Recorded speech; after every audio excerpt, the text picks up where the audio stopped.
Salut à tous, on se retrouve pour la deuxième partie de la Yougoslavie.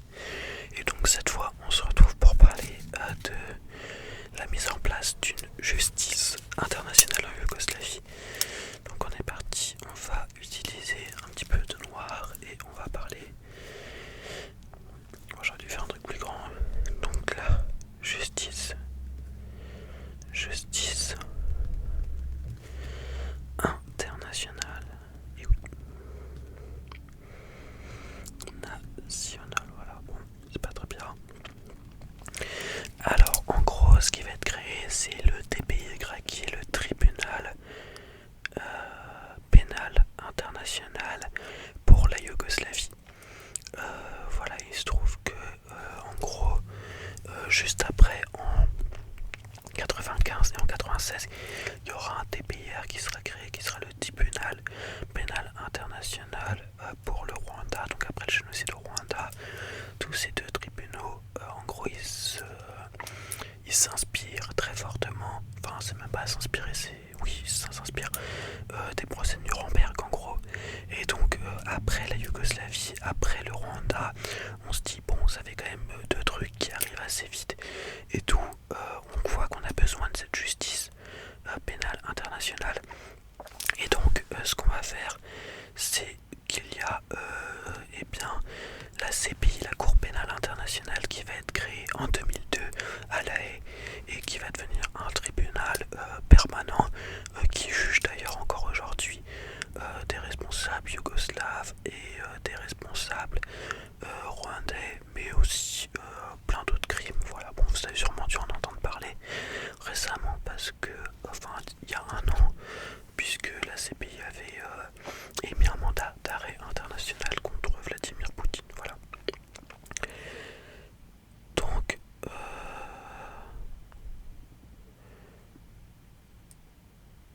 en gros, c'est le TPI. Donc, TPY. Le TPY, comme je vous l'ai dit, il est mis en place en 1993. Donc, vous remarquerez quand même que, en gros, la guerre, elle est même pas finie. Ah oui, j'ai oublié de mettre. Attendez, c'est les accords de Dayton. Hop, j'ai oublié de mettre là, mais voilà. Voilà, c'est la fin de la Yougoslavie, hein, bien sûr. Hop. Donc TPY 93, la guerre n'est pas finie. Ça y est, on fait les procès. Donc c'est qui est-ce qui décide ça? Bah, c'est l'ONU, Conseil de sécurité de l'ONU.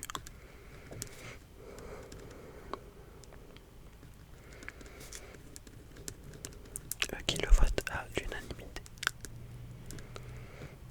Voilà, la Russie qui soutient les Serbes aurait pu mettre son veto, mais elle le fait pas. Bon, voilà, 93, avec la chute de l'URSS, je pense qu'elle avait d'autres choses à faire quand même. Et donc, on a en 1995 les premières audiences. Donc, hop, premières audiences.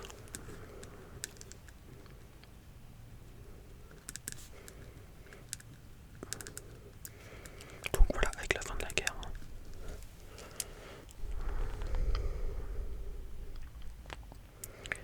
Donc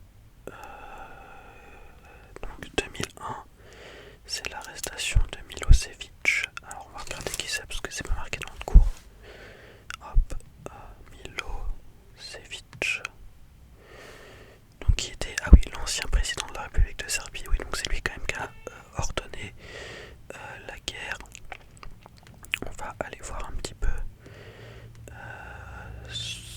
Donc je pense qu'il a été, pourtant il a été, il a dû être condamné, je suppose. Voilà, il est accusé pour crime de guerre et crime contre l'humanité. Il est mort pendant la 5e année de son procès. Et sa mort a entraîné l'arrêt du procès. Bon, pas super. Donc, alors attendez, on va remettre son logo. Arrestation Milosevic. Milosevic. 2001. Donc c'est un ancien président serbe. Ancien PD.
14 États de l'Europe de l'Ouest.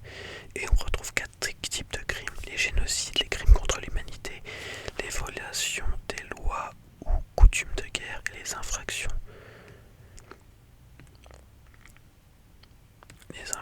aux conventions de Genève. Donc, accusés. Donc, ils sont accusés de quoi? Génocide, crime,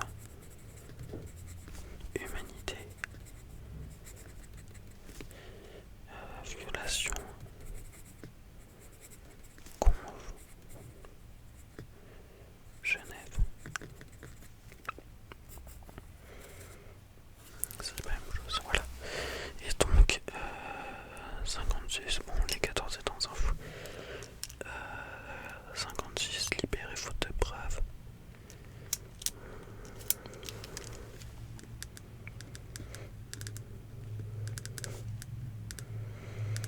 Ça va faire beaucoup de données à retenir, tout ça, mais bon.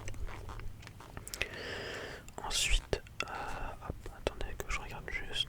Voilà, on est presque arrivé à la fin, dis donc. En 2016, donc les crimes de guerre. Donc le chef des, je vais le mettre là. Donc c'est le président serbe, mais on a aussi le président Karadzic.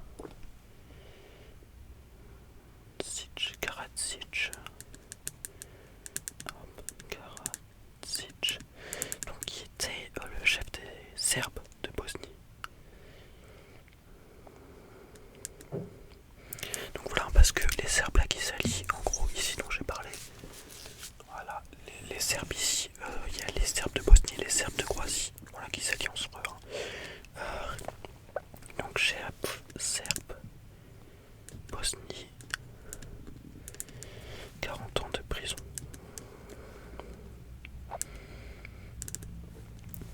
Et donc ça c'était en 2016, pas longtemps.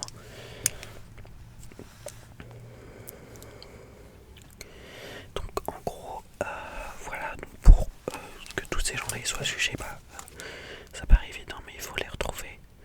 Donc et en fait c'est assez compliqué parce que personne ne les recherche vraiment. Voilà, en gros, sur place, voilà, personne ne va les retrouver. C'était, voilà, vous savez, on parle de balkanisation, donc c'est pour dire que c'est des petits États qui se sont formés, ils viennent de se former. Leur priorité, c'est pas de les retrouver. Voilà, il y a plus vraiment, enfin, ils connaissent des gens sur place et tout, donc c'est très compliqué de les retrouver. Donc c'est pour ça que en 95, on envoie la Serbie, on envoie les forces spéciales occidentales en Serbie et en Bosnie pour les retrouver. Voilà. Et donc en gros, donc les forces spéciales occidentales, et donc 15 ans après la guerre, il reste plus de fugitifs, tout le monde a été retrouvé. Donc voilà, hop, je vais mettre là l'ONU, forces spéciales interviennent, égal, trouver les fugitifs.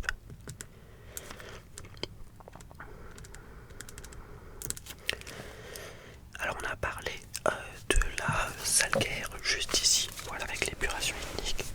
Cette sale guerre, comment elle se traduit par certains crimes en particulier. Je pense que vous connaissez peut-être le massacre de Srebrenica. Je suis désolé, je pense que je le prononce très mal, mais qui est, je pense, enfin, l'un des événements les plus connus. Bon, je vais pas vous dire, le seul truc que je connais c'est la guerre de Yougoslavie avant, donc voilà, donc c'est 8000 Bosniaques qui sont tués par les séparatistes serbes en juillet, à la fin de la guerre, en juillet 95. Donc cette zone, c'est une zone de sécurité sous protection théorique de l'ONU, mais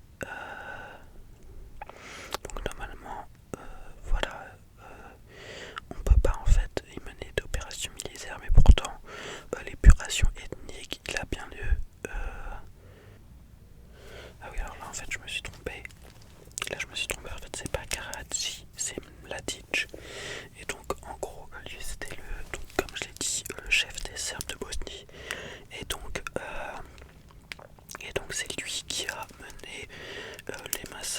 Srebrenica où 8000 Bosniaques, donc les Bosniaques musulmans, pas les Bosniaques serbes, ont été tués. Donc voilà, et puis il y a eu aussi le siège de Sarajevo. Bon là j'écris plus parce que je vous avoue que je le ferai juste après en fait. Je vais terminer la vidéo parce que je suis dans une position assez inconfortable en fait, donc voilà. Donc il y a eu le siège de Sarajevo aussi qui a duré 44 mois. Donc c'était la capitale bosniaque et qui a été prise sous les bombes et les tirs. Et donc il y a eu 10 000 morts, dont 1500 enfants. Le but c'était de vider la population civile. Donc la justice elle est assez critiquée. D'une part bon c'est plutôt bien parce que c'est le début d'une justice internationale. Voilà, elle rappelle que la guerre, il y a des choses qui sont légales, illégales, et elle juge très vite tous les responsables. Donc c'est aussi un moyen de montrer un peu à d'autres personnes qui voudraient s'adonner à des choses pareilles que s'ils tentent de faire des choses comme ça, ils seront rattrapés, ils seront poursuivis. Hop là, pardon. Mais elle est critiquée parce que je vous ai parlé de la rapidité. Alors en fait, ils sont rapidement arrêtés, mais les procès sont très longs. On l'a vu pour Milosevic qui au final quand même meurt au bout de sa 5e année de procès, donc c'est des procès très longs. Et puis 50% des inculpations ce sont des Serbes. Voilà, je le rappelle, mais là les Serbes au final ce sont ceux qui ont perdu la guerre, puisque la Yougoslavie disparaît. Donc on peut parler aussi potentiellement d'une justice des vainqueurs dans le sens où ce sont uniquement les perdants, les Serbes, qui sont traduits devant la justice. Donc au final les vrais vainqueurs ce sont les Occidentaux et les États-Unis. Voilà, on parle aussi de guerre froide entre la Russie et les USA. C'est un peu le début d'une seconde guerre froide en fait entre ces deux pays, et notamment voilà, il y a un fait assez important à retenir, c'est que dans ces procès eh bien il n'y a eu aucun juge russe. En fait c'était que des experts judiciaires européens ou états-uniens. Donc voilà, donc ces deux vidéos pour vous parler un peu de la justice et des guerres en Yougoslavie. Donc voilà, une justice assez critiquée. On pourrait parler, je crois aussi que l'ONU a commis certains crimes qui n'ont pas été tellement aussi jugés. Donc voilà, c'est une justice des vainqueurs. Et puis voilà, donc j'espère que ça vous en a fait apprendre plus sur la Yougoslavie, les guerres et la justice qui a été menée après. Voilà, donc désolé, cette semaine c'était cette série de vidéos parce que j'avais pas tellement de temps de faire du contenu un peu original et tout ça, avec voilà, j'ai eu des tests de philo, de SVT, d'AGGSP, plein de devoirs à faire et tout, donc c'était un peu compliqué, mais j'ai pris